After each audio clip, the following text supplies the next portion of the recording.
Some truths arrive too late. And by the time they do, someone has already been broken.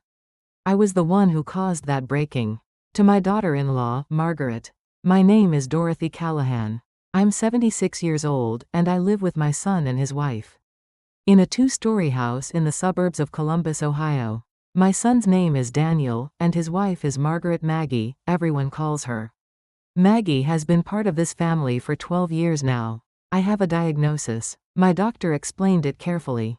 During the day I'm mostly myself, but as the afternoon fades into evening, my mind begins to slip. Familiar faces become strangers. Past and present blur together.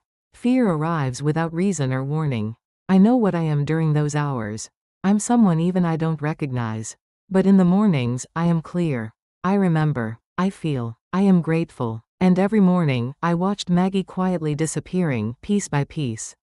Maggie woke at 6 every morning. Even after nights when I'd wandered the hallway or called out names of people long gone. She was there resetting the day.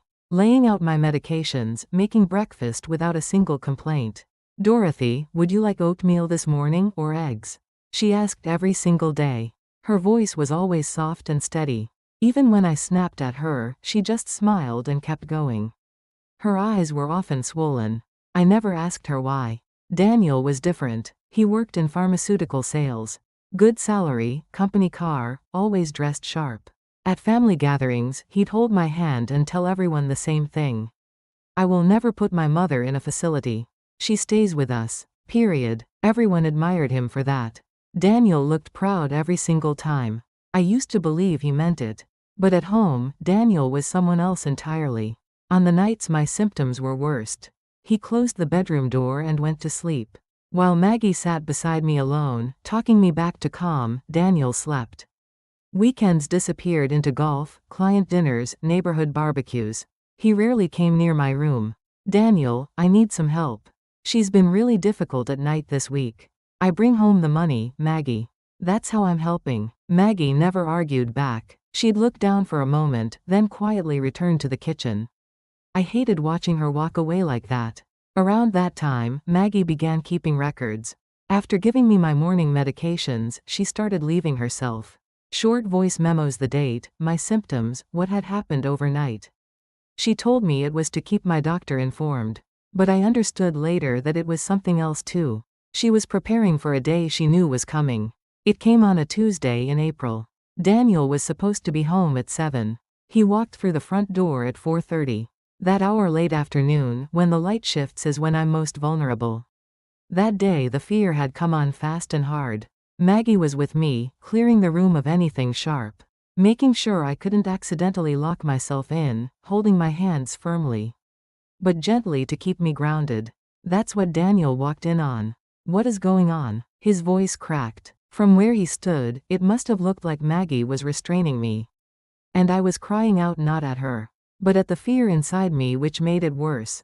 Let go of me. Stop it. Daniel pulled Maggie out of the room. His sister called 2 days later and said things I won't repeat.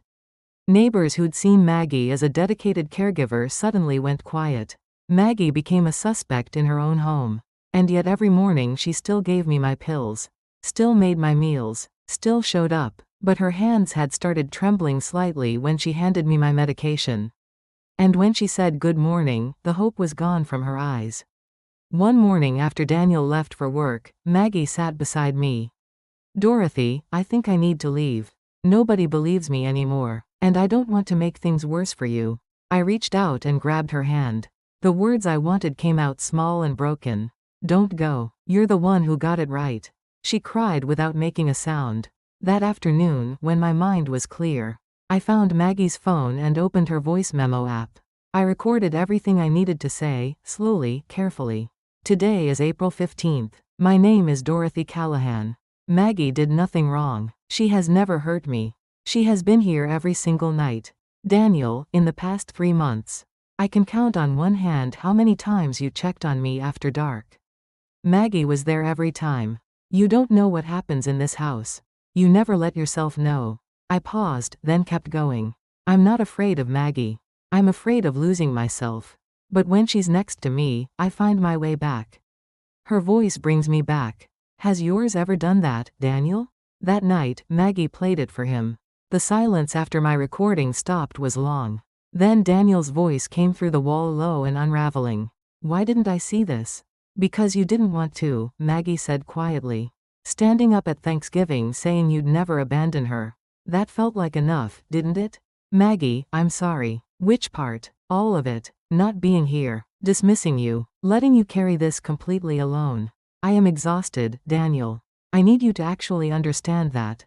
I do. I'm starting to. The next morning Daniel came to my room. It had been a long time. Good morning, Mom. How'd you sleep? His voice was awkward. I liked that. Awkward effort is better than comfortable neglect. That week, Daniel took time off work to meet with my doctor. Applied for in-home care assistance. And scheduled weekly support through the county senior services program. He started taking overnight shifts. Slowly, the weight Maggie had carried alone began to be shared. It isn't perfect. Not yet. But the difference is real. No one carries the night alone in this house anymore. Real caregiving doesn't happen at the dinner table where people can see it. It happens at 3 in the morning, in the dark, when no one is watching. That's where Maggie always was. And finally so is Daniel.